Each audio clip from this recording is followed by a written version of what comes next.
Chegou a hora da verdade na Euro!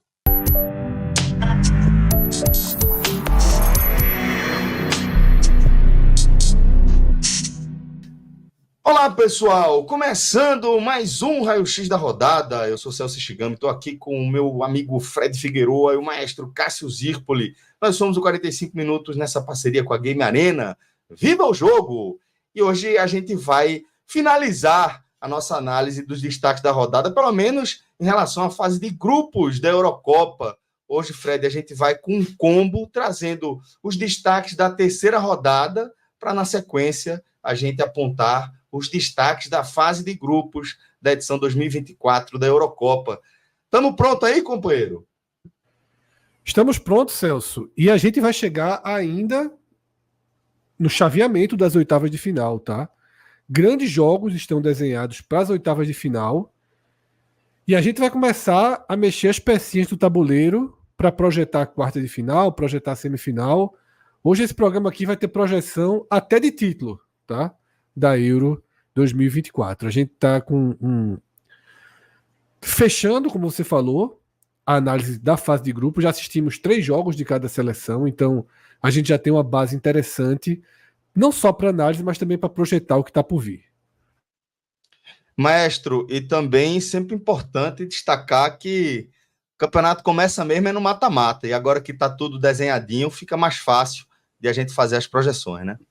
Desenhadinho, e tem um lado que tá mais pesado. Tá meio módulo verde, amarelo tá ali. Vai ter um cruzamento no fim, mas tem um pouco de módulo verde ali na Euro. Do outro lado, tem gente com tradição do outro lado, mas é justamente gente que nesse momento não está muito bem, curiosamente.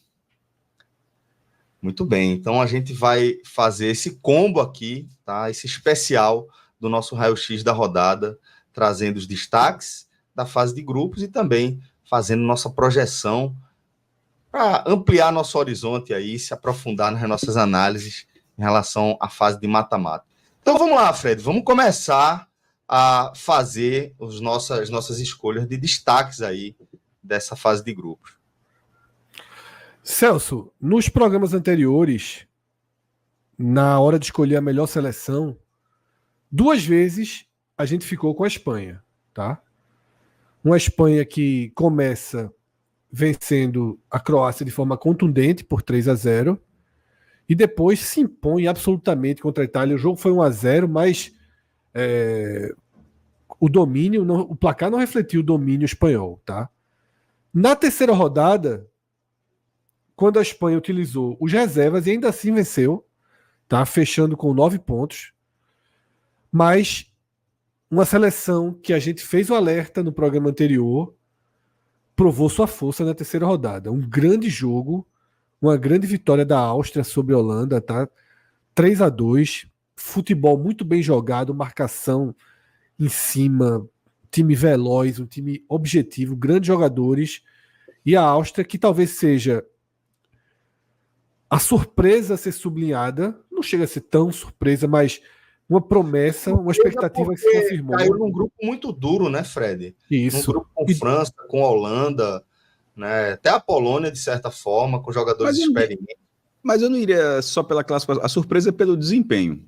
Assim, porque a surpresa de classificação tem até maiores, mas eu acho que o desempenho da Áustria é o que realmente a credencia como uma surpresa, porque há alguns anos que não conseguia ter nada próximo a isso. E havia a expectativa de que esse time renderia. Mas entre expectativa e realidade, normalmente tem um fosso que desabam. Que diga Colômbia de 94. Dinamarca da última Copa e tantas outras seleções. Todas as Copas, né? Dinamarca de todas as Copas, exatamente.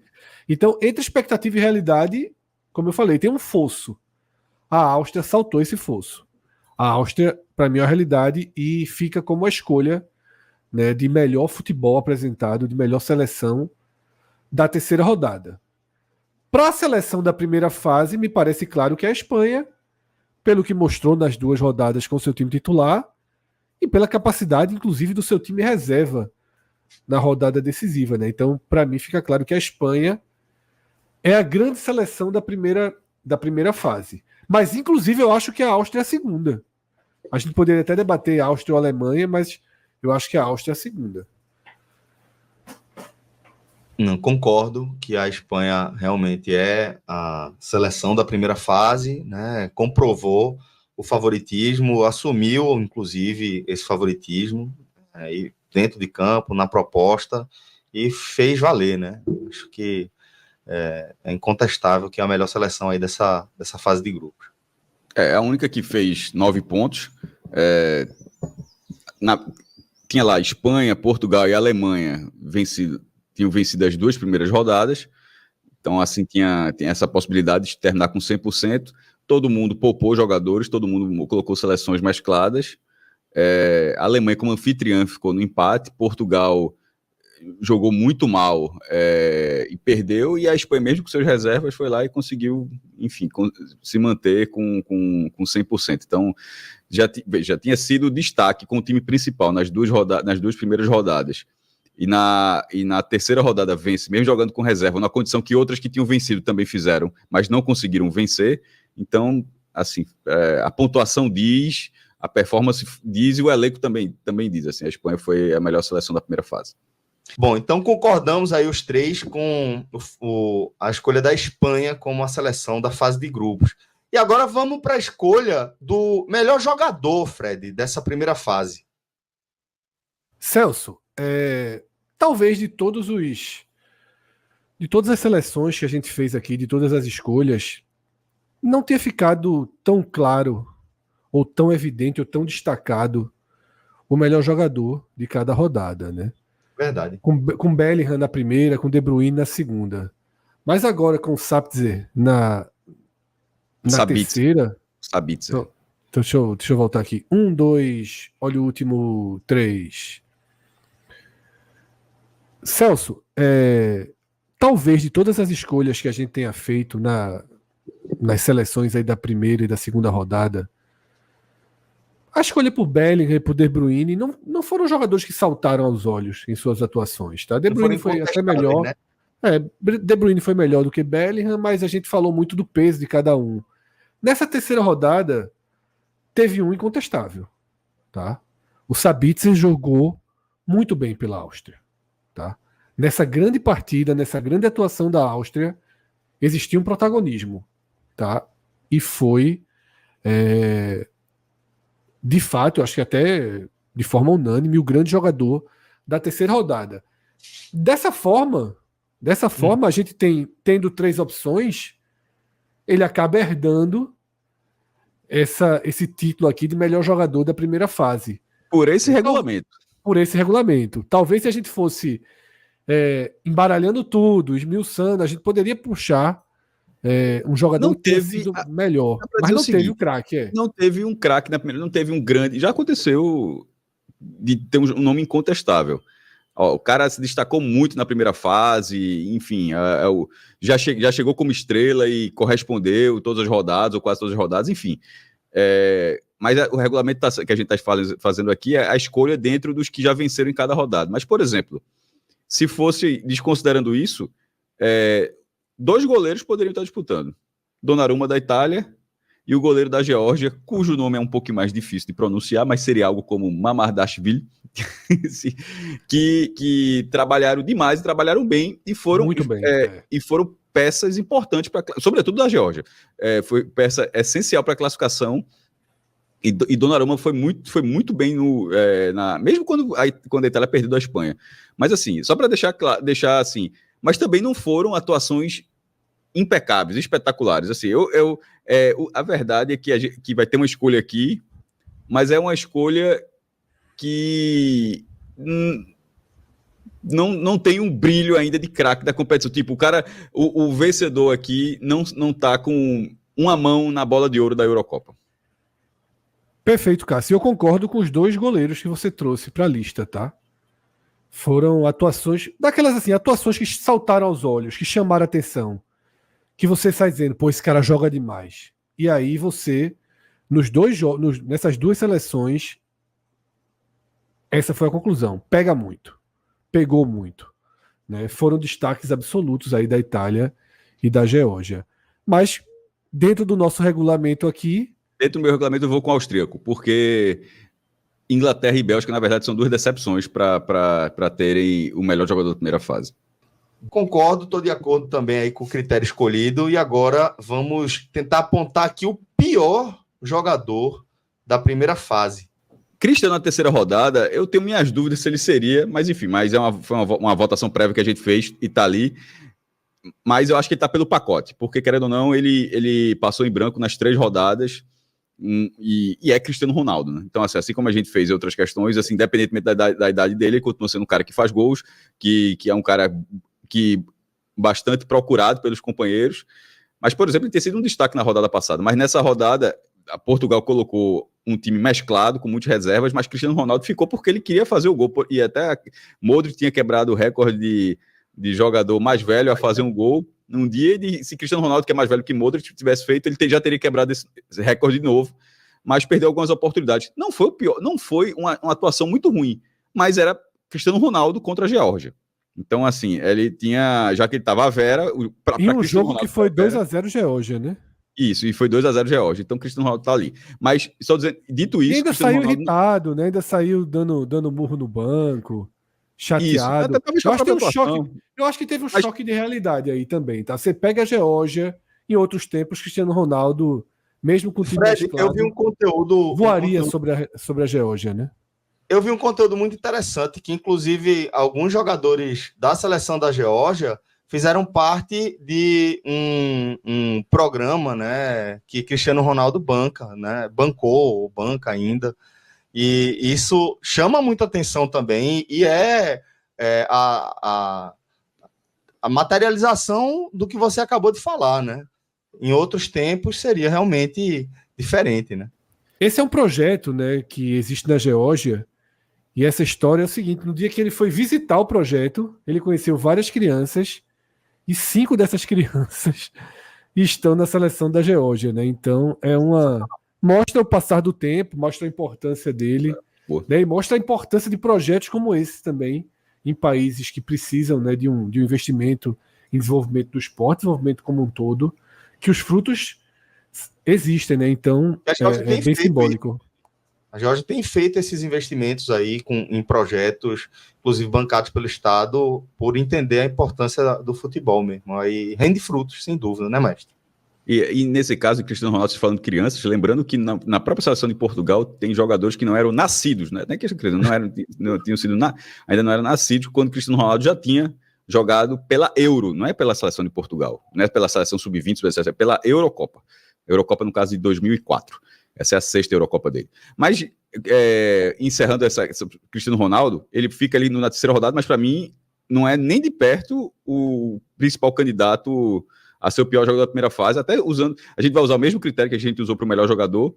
Poderia ter outros jogadores pior pelo conjunto, com atuações piores pelo conjunto, mas dos 3 finalistas, Saba, vou chamar de Saba, tá? É mais fácil. Saba escapou pela classificação da Geórgia. Perfeito. Porque o que ele fez, se a Geórgia não passa, teria custado a classificação, e seria uma classificação que simplesmente um jogador tinha tudo para fazer a última bola e foi incapaz. Então, no fim das contas, tem um eliminado, que é Lunin, que é um jogador de primeira linha e que é o principal jogador, talvez é o principal jogador de sua seleção da Ucrânia, e que, embora a Ucrânia tenha feito até uma primeira fase decente em termos de pontuação, mas longe do que se imaginava para o grupo que ela estava. Ou seja, pontuação é uma coisa, desempenho é outra, e logo na estreia o desempenho já foi muito ruim e já tirou boa parte das chances de classificação da Ucrânia. Então, o goleiro ucraniano Lunin, para mim, ele desses 3 aí é o pior jogador. Aqueles gols sofridos, né, na primeira rodada, eliminaram a Ucrânia, tá? E ele tem participação direta em 2 dos 3 gols. Ele falhou em 2 dos 3 gols.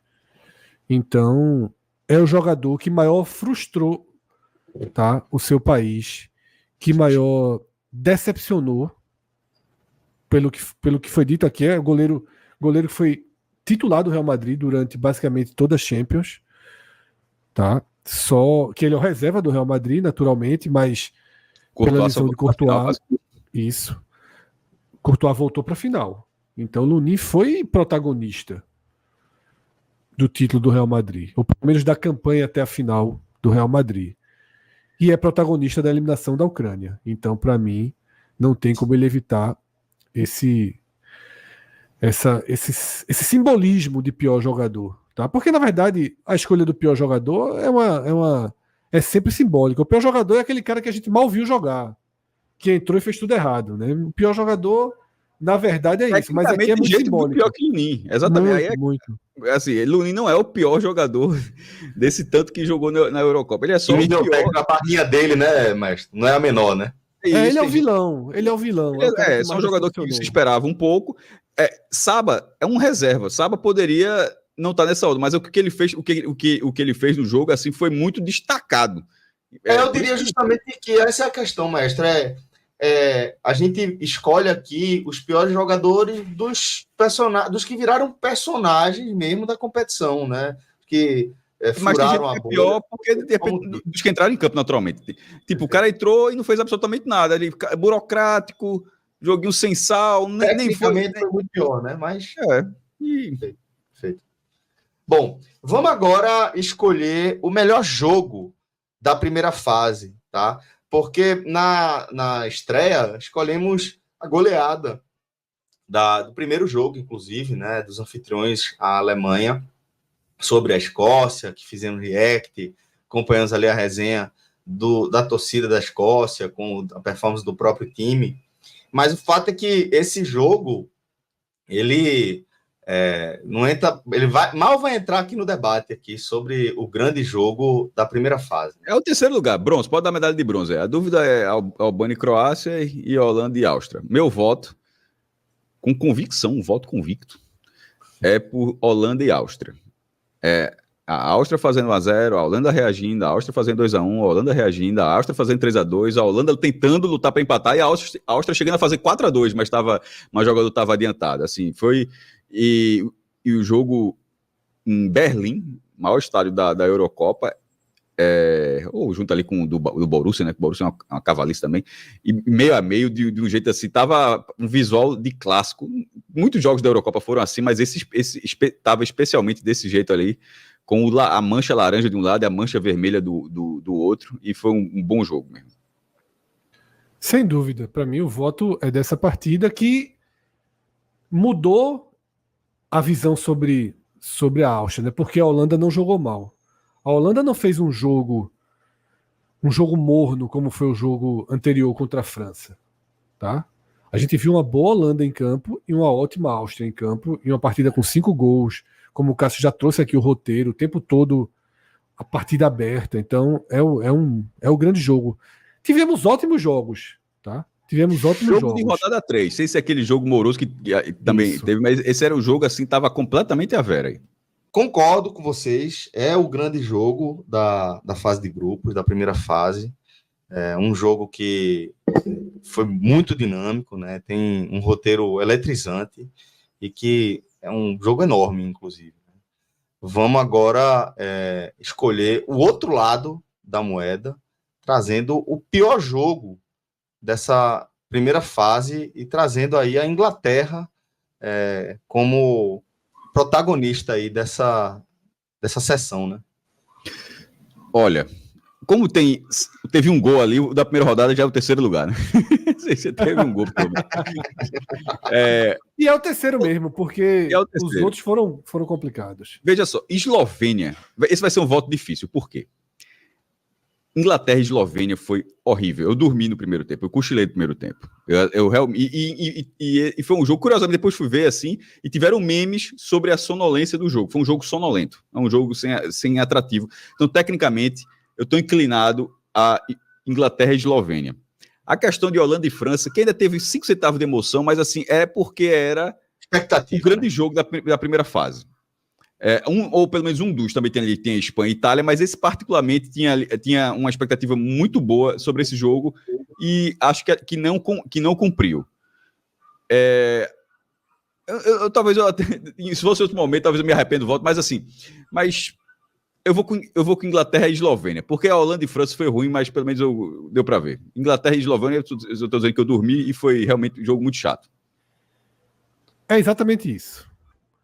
O peso de Holanda e França aí é a frustração do jogo que não aconteceu, né?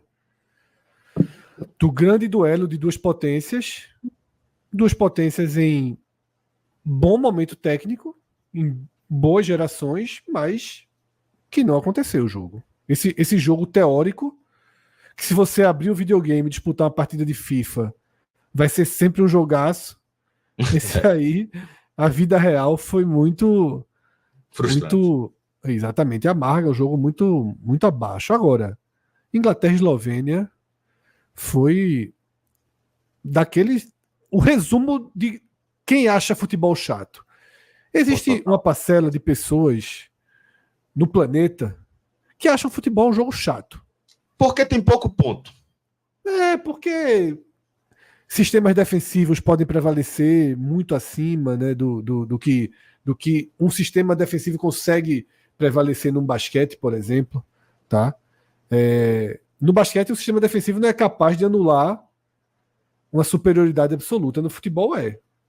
E aí, o basquete defende o ataque, né? As regras do basquete defendem o atacante, né? E aí, nesse dia, a Eslovênia precisava do empate, trabalhou pelo empate, e a Inglaterra horrorosa, assim, de uma falta de capacidade de criação, de uma falta de intensidade e força ofensiva, que transforma o futebol num esporte chato. Eles inventaram, então eles também merecem aí. Eles também inventaram a parte chata do futebol. Inventaram futebol muito. Eles inventaram e se abraçaram com a parte chata do futebol. Pô. Largaram agora, né? Mas e esse jogo tá também justifica ter duas aparições nessa tela. Assim, aparecer duas vezes e não ser eleito assim, ia escapar. Merece. A Inglaterra merece. Merece muito. Vamos agora. Essa próxima aqui é boa, tá? Essa próxima sessão é muito legal, que é a sessão dos gols mais bonitos dessa primeira fase, tá? E tem critério, dependendo do que se defender aqui, tá bem escolhido aí. Mas vamos lá. Vamos falar aí do gol de Stanciu pela Romênia na primeira rodada, o gol de Hjulmand na segunda rodada pela Dinamarca ali no finzinho, aquele gol que a gente chamou de gol de sinuca, né? E o gol vou chamar de Kevin, tá? Porque o sobrenome é mais complicado. Mas Kevin pela Hungria na vitória sobre ataque, né? a Escócia. Olha só. Foi o gol comemorado, Cássio, mais inútil da Euro. Foi comemorado como gol de título e não valeu nada. Mas para ser justo, por que esse gol tá aí? Foi até eu que indiquei. Também não lembro de outros grandes gols assim nessa terceira rodada, em termos de plasticidade. E esse foi. Gostei muito, Cássio, daquele segundo gol da Holanda. Achei muito bonito. A finalização. O gol de Sabitzer foi bonito também, a finalização. Mas esse gol, nesse momento, ele não era inútil. Esse é o primeiro dia, esse é o jogo que tá começando a fechar a terceira rodada. Isso aí é 54 do segundo tempo. O jogo tá nos últimos segundos dos acréscimos, 0-0. Isso é um contra-ataque de um lance no qual a Escócia, que precisava vencer para se classificar, quase fez o gol, mas o atacante, o jogador lá, demorou demais para finalizar. Isso gera um contra-ataque, mas não era um contra-ataque mortal, mas virou mortal pela Hungria. E assim, foi enlouquecedor assim, a da festa. Porque a torcida não vibrou como se fosse um gol normal, vibrou gol de classificação, que depois não foi um gol de classificação. Mas nesse momento, ao fim da rodada, esse gol não fica tão bonito porque ele não valeu a classificação, porque o roteiro que foi, do jeito que saiu, aí teria sido um candidato muito forte. Nessa mesma lógica, o golzinho da Romênia ali é o gol que abre que vai abrindo uma campanha que depois terminou com a liderança. Assim, aquele chute ali que você fala, pô, os caras estão chutando desse jeito, daqui a pouco estão chutando desse jeito, líder do grupo, um grupo difícil. Então, meu voto é no gol romeno. O gol romeno é aquele gol, plasticamente, o gol clássico, né? Bonito, aquele gol que pega a curva, que vai, o goleiro se estica todo, né? É um golaço mesmo. Eu concordo com o maestro. Eu achei o gol de Hjulmand, assim, de uma execução magnífica. Talvez tenha sido mais técnico do que o gol da Romênia. Exatamente. No nível técnico, assim, dificílimo, cheio de gente na frente, de muito, muito longe. com a bola queimando a grama, batendo ali no pé da trave. Assim, é um golaço, um golaço. Mas eu concordo com o Cássio, né? A gente tá falando aqui do gol mais bonito. E o gol mais bonito é aquele que a gente pinta na cabeça, nas lembranças, assim, é esse gol que a bola pega a curva, que viaja, é um golaço, realmente. Que vai para quando daqui a 8 anos fizerem aquelas vinhetas chamando, tá chegando aí mais uma Euro, tal, aí grandes lances das últimas edições, esse gol entra, né? Porque esse gol entra. Ele é a plasticidade do golaço, né? Exato. Esse gol aí, ele tem uma categoria própria, né? É o golaço, o chute de fora da área, tal, essa aí, tá bem escolhido, Stanciu. E agora a gente vai para a nossa próxima sessão, nosso próximo quadro, que é a decepção da primeira fase. Ficamos com a Bélgica na derrota para a Eslováquia na primeira rodada, com a Inglaterra no empate com a Dinamarca na segunda rodada, jogo que a gente acabou de destacar aqui do gol de Ilmundi, e mais uma vez aí, a Inglaterra pintando como protagonista das decepções, com um empate 0-0 com a Eslovênia. Esse já veio escolhido, Celso. Já veio escolhido, né? É. Já veio escolhido. Quando a gente passa ali pelos piores jogos, a gente já fica muito claro que a Inglaterra foi uma grande frustração, né? Inglaterra que vinha no acrescente. Foi vice da última Euro, numa final na qual era bem favorita ali contra a Itália, perdeu o Wembley nos pênaltis. É uma geração que, mesmo muito nova, já tinha sido semifinalista da Copa do Mundo, e meio que tem uma fé muito grande, os caras, de que finalmente vão ganhar uma taça de primeira linha, ou seja, ou uma Euro ou uma Copa do Mundo. Mas o mata-mata obviamente, o mata-mata pode ter o time crescer, o Celso já falou logo no começo, mas a primeira fase foi muito opaca. Muito. Vamos então, sem perder muito tempo aqui com a Inglaterra, vamos escolher agora o personagem da fase de grupos. E aqui tem talvez um bom debate, porque a gente tem Eriksen, cuja escolha está diretamente vinculada à última Euro e também está vinculado a algo que é muito mais do que o futebol, né? São as histórias dos personagens em torno do futebol. E é um cara que morreu literalmente dentro de campo na última Euro, teve uma parada cardíaca e que na primeira rodada da Euro seguinte, ou seja, desta edição, guardou dele. Então, Eriksen desses personagens assim que vão ficar para a história do futebol. A gente vai contar essa história por muito tempo, né, Fred? No primeiro programa, a gente falou que possivelmente estávamos diante da grande história da Euro, que surgiriam outros personagens, surgiriam outras histórias, mas dificilmente uma tão impressionante, tão linda, né, tão importante para o esporte, para a vida, como foi a história de Eriksen, que volta fazendo gol, não é só que volta. Tá? Então, grandes histórias ainda estão por vir. Escolhemos aqui a da primeira fase, mas continua sendo enorme a chance de, quando fizermos o último raio-x da Euro, Eriksen voltar aqui e continuar sendo o personagem, tá? Talvez grandes performances dentro de campo possam até abrir um outro cenário, mas é uma super história, né? É o que faz o esporte ser muito mais do que um jogo. Perfeito. Maestro, já vi que você concorda também aí com a escolha de Eriksen. Concordo. A história dele é muito grande, e as demais histórias da Euro ainda não deram sinais de uma grande concorrência. Em termos de nível técnico mesmo, assim, um grande destaque técnico para você focar nisso, e acabou não tendo ainda nessa primeira fase. Então, e a história de superação de Eriksen, de voltar no mesmo torneio, onde não é quase, ele morreu por 5 minutos, o coração parou por 5 minutos, e voltar fazendo um gol de um país que passa de fase, ou seja, o gol dele teve importância. Então acho que sim, que é o personagem. Cássio, se o teu amigo Saba tivesse sido o autor dos 2 gols da Geórgia, crescia a história dele, né? Ele, depois de ter perdido, cresceria. Mas não aconteceu, né? Mas tá classificado. O Menino Saba tá lá na Alemanha ainda. Pode fazer o gol do título, né? Exato. Pode. E aí a Geórgia ia tirar muita onda. Quebraria a inteligência artificial do planeta. Né? Simularam 10 mil vezes os resultados da Euro e das 24 seleções, só a Geórgia não conseguiram fazer uma simulação com a Geórgia sendo campeã europeia. Tem que ser, os caras têm que adotar o Doutor Estranho aí como mascote depois. Porque ali ele calculou mais. Faltou mais cálculo, faltou mais tentativa. 14 milhões, né?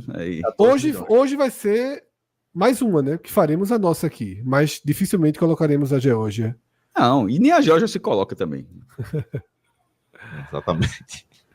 Vamos lá, agora a gente vai escolher a imagem da primeira fase, né? Para mim, até agora, o quadro mais difícil até aqui, viu?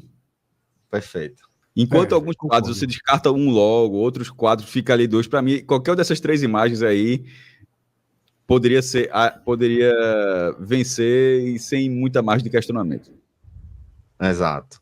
Porque a gente tem na primeira rodada Mbappé estourando o nariz no ombro do marcador, né, e ficando com um S ali no meio da cara, né, e sendo o Mbappé. É muito importante destacar isso.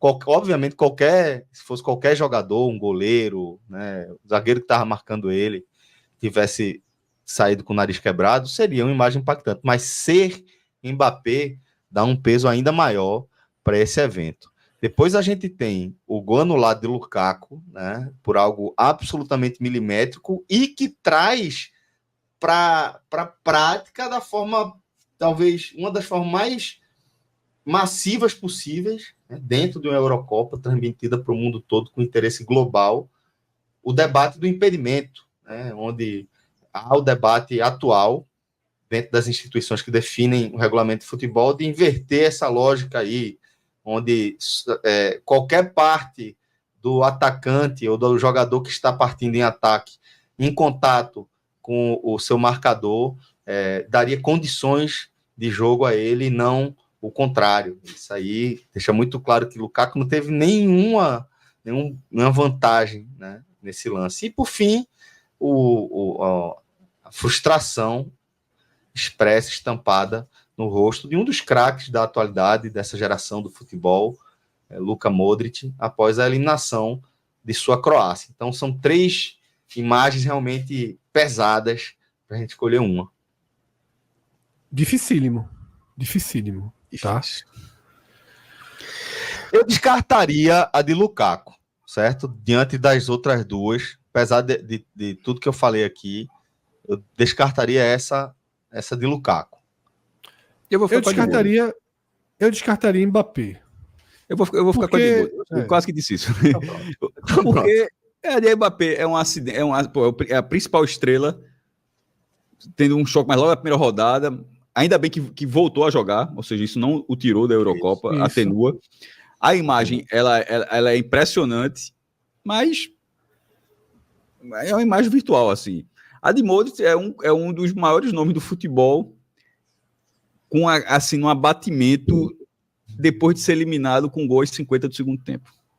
Assim, não é a Croácia foi lá, foi mais ou menos e tá fora, não. A Croácia estava classificada. Fez o gol dele, né? Perde o pênalti. No mesmo lance, ele consegue se posicionar dentro da área de forma competitiva a ponto de pegar o rebote, fazer o gol dele.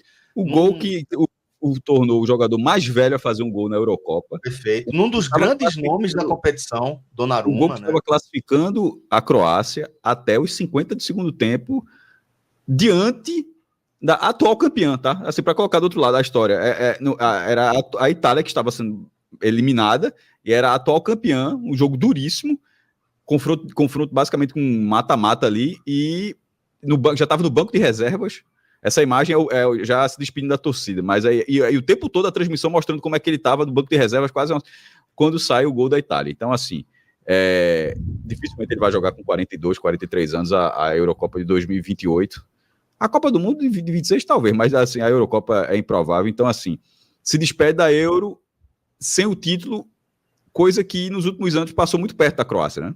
Vice da Copa do Mundo, terceiro na Copa do Mundo, vice da Nations League, e agora a Eurocopa, que era mais uma oportunidade, cai na primeira fase. Eu ficaria entre as duas imagens, como eu disse, né? Eu descartaria de Mbappé, porque foi muito forte ali para a primeira rodada, marcou muito, mas só é uma super imagem por conta de Mbappé, mas ele voltou a jogar, então para mim é uma história que tem início, meio e fim, que já fica um pouquinho datada ali da primeira rodada. A questão do impedimento é um amplo debate, tá? A tecnologia que vem sendo usada na Euro também, então é uma imagem que nos coloca para o futebol moderno e até para o futebol do futuro próximo, né? Já que começa a se debater a sério que jogadas como essa, claramente o atacante não teve nenhuma vantagem, tá? E Celso teve um momento do programa que falou: o basquete é um jogo que privilegia o ataque. Isso. E essa regra do impedimento aplicada de forma tão milimétrica que só o VAR possibilita aplicar, e isso é um avanço, eu não estou aqui reclamando do VAR de forma alguma, é um avanço, mas a gente paga o ônus de alguns avanços, né? Esse é um deles. Tá? Os gols da Bélgica, todos anulados, os gols do Lukaku, todos anulados, né? tiveram essa característica. Da Bélgica, os gols de Lukaku. Eu até votaria, tá? Nessa imagem como a imagem da primeira fase da Euro. Mas pela nossa dinâmica aqui, já que você tem descartado ela, então claramente a imagem de Modric é a que melhor nos toca, né? De forma coletiva aqui. E eu acho que Cássio também situou e ponderou muito bem a força da imagem, tá? De Modric. É isso. E agora a gente conclui, tá, a nossa escolha dos destaques da primeira fase e vai começar a olhar para frente. Agora chegou a hora de a gente dar uma olhada no chaveamento das oitavas de final. Como o Maestro pontuou, aqui do lado esquerdo, a gente tem o módulo verde na resenha e do lado direito o módulo amarelo, com as duas tricampeãs, inclusive, projetando um confronto já na próxima fase, nas quartas de final. Pode ter o repeteco da final da Euro nas quartas, né? Como você traz, com Inglaterra e Itália, é bem provável, na verdade, se não acontecer vai ser uma zebra, se não tiver esse confronto nas quartas.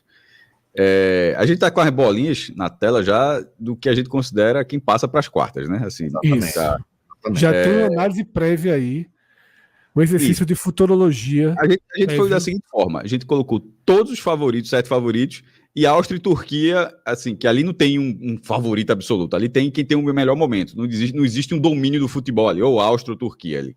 Existe um momento, que é o momento austríaco, mas todos os outros confrontos, França e Bélgica poderia ter um certo equilíbrio, mas assim, a França é muito melhor do que a Bélgica não está bem, então a França... Nenhuma das duas está bem, mas o sarrafo da França aí fica sendo para a França, é maior do que o da Bélgica. Tipo, Espanha, a maior barbada é Espanha e Geórgia, apesar da primeira fase da Geórgia. Portugal e Eslovênia poderia ser uma barbada, mas Portugal tem muita qualidade técnica, tá? O time de Portugal, inclusive até curioso, porque nesse momento você fica vendo o time da seleção de Portugal e, porra, poderia ser o Brasil, assim, parece ter mais cara de seleção, assim, de ter o conjunto todinho ali, goleiro, meia, zaga, laterais, assim, tá muito bom esse time atual de Portugal. E assim, a Alemanha é dona da casa contra a Dinamarca, a Dinamarca que ganhou eu deixo como sugestão aqui, aproveito, vejam o vídeo da final da Euro de 92, quando podia recuar a bola pro goleiro, para ver a palhaçada que foi o jogo. O que é jogo chato? Veja, o que Celso fala agora de jogo chato, uma pessoa dessa, naquela época, não tinha a menor dúvida de que era um jogo chato. Assim, é inacreditável. Vendo hoje, é inacreditável que aquilo fosse válido. E numa final ainda. Mas, enfim, gostei do chaveamento, porque, primeiro, ele reserva ali um espaço para pelo menos um semifinalista, se não for Holanda, um semifinalista ali fora da casinha, um pouquinho fora da casa, e para não ficar tão batido de ser um Alemanha e Espanha na final, ou Espanha e França na final. Tipo, isso aí no máximo pode ser no caso de França e Espanha na semifinal no caso de Espanha e Alemanha nas quartas. Né? Eu tenho então, uma visão um pouquinho diferente em alguns aspectos, né? Não muitos. Acho que em algum momento da composição parecia que ia ficar mais claro o módulo verde e o módulo amarelo, como a gente está brincando aqui, mas eu acho que não ficou tanto, tá? Eu acho que não ficou tanto pelas camisas. Na hora que você tem Inglaterra, Itália e Holanda de um lado... Mas o vice-campeão tá no módulo amarelo. Os atuais finalistas estão no módulo de cá. Eu acho que isso acabou equilibrando um pouco, tá? E desses 8 confrontos, que a gente já até predeterminou nossas escolhas, eu vejo 2 com maior equilíbrio. Mas não é Áustria e Turquia. Áustria e Turquia eu não considero um dos 2 confrontos mais em aberto. Tá? A Áustria já deixou tão confiante assim. Já. Pra mim jogou muito bem, Cássio. Muito bem mesmo. Mata-mata é outra coisa, é outro estilo de jogo. O cara, tipo, você não jogar nada e segurar o 0-0, você tá sendo competitivo, que você pode levar para os pênaltis. Assim, é um nível de enfrentamento diferente. Então, os 2 jogos que eu colocaria aí como bem abertos são Suíça e Itália, muito aberto. Muito aberto. O time da Itália horroroso, tá? A Suíça tem um time competitivo. Eu acho que esse jogo é totalmente aberto. A Itália é uma camisa que joga, né? E França e Bélgica, tá? Esses são meus 2 jogos aí que eu marco eles de forma mais aberta. O terceiro, sim, aí eu já iria para Áustria e Turquia, tá? Muito bem. Então, para seguir em frente, a gente basicamente foi aqui no que as odds apontavam em relação a favoritismo, mas lógico que estamos 100% cientes que a zebra sempre aparece e que muitas vezes não é nem só zebra. Às vezes o negócio está tão equilibrado que é natural que a gente... O mais improvável é que isso tudo dê certo. Tá? E se acontecer isso aí, vai ser um cenário muito curioso nas quartas de final. Porque seria... Se acontecer o que a gente está colocando aqui na tela, 3 finais recentes nas quartas.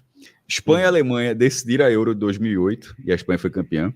Portugal e França decidiram a Euro de 2016, Portugal foi campeão. E Inglaterra e Itália decidiram a Euro de 20 e a Itália foi campeã. Só a Áustria e a Holanda que acho que não tem muita história não, mas assim... O melhor jogo da primeira fase. Teríamos mas foi o melhor jogo da primeira fase. Foi buscar longe aí. Jogou Anzol aí, Mulinete puxou e arrumou um ganchozinho. Jogou, voltou. O Anzol voltou com muita coisa. Mas assim, seria, três finais recentes, tipo, finais já do século XXI, tá? Não teria problema nenhum ser do século XX, mas só frisando que seriam 3 finais do século XXI. Então vamos fazer a projeção agora para uma rodada na frente. Agora a gente já vai... Vai longe desse jeito? Vai, o gente não vai o quê? A turma é ousada demais. A gente agora vai de Espanha e Alemanha. Passa a Alemanha. Eu iria de Espanha, mas fui voto vencido, né? Então teremos aí uma... Eu confesso que eu respondo com 5 centavos de secada. Eu também. Também torcerei para a Alemanha. Também torcerei para a Alemanha. Na torcida eu estou com vocês. Aí você fala, como que vai levar de 7-1 e tá secando com a Espanha que levou 3-0 na Copa das Confederações? É porque se fosse um pouquinho mais objetivo o futebol, só tocar a bola e assim, tocar, assim, aí acaba, tem hora que... E eu tô na zica reversa, no caso. Ah, é? Tu tá realmente a zica reversa, ok. Eu tô na zica reversa total aqui. E Portugal e França. A França é a favorita. Gostaria muito que Portugal passasse. E vou deixar o voto em Portugal. Eu voto na França. Também, voto na França. Eu voto na França. A gente tem a França aqui, tá? Holanda e Áustria. Não sei se com a Áustria. Abaixei a Áustria.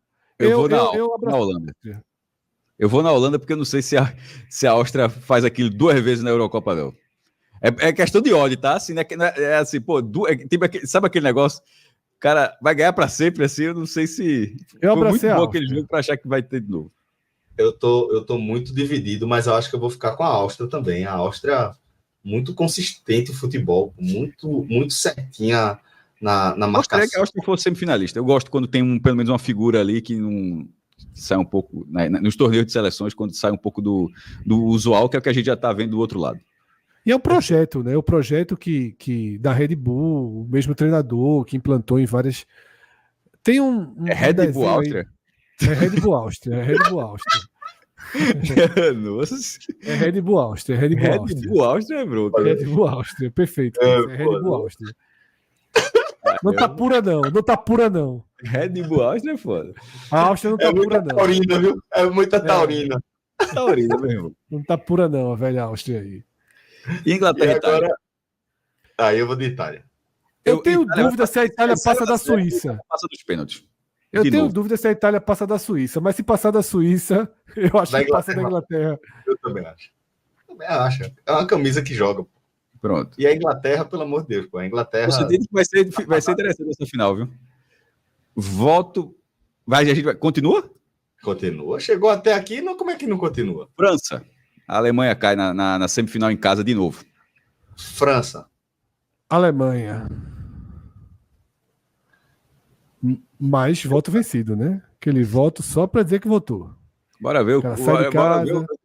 Eu tô curioso para saber a quantidade de Red Bull que a turma bebeu do outro lado. Não, eu vou de Áustria. Deveria dar dinheiro, viu? Você tá muito confiante.